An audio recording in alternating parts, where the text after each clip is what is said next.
Hello guys, meron pala akong ginagawa itong Renault ano ba to? Traffic. Ang concern niya is engine overheating tsaka AC not cooling.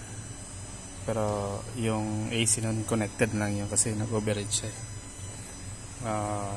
Upon checking, meron siyang leak na nakita sa baba.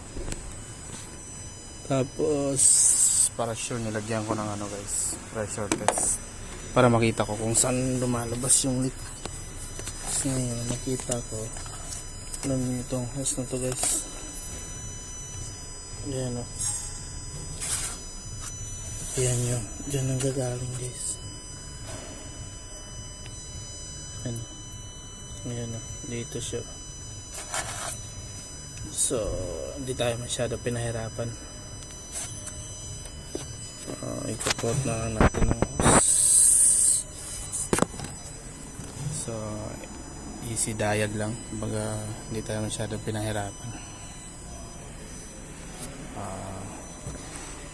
Yeah, kapot na lang ng hose. Yun lang guys.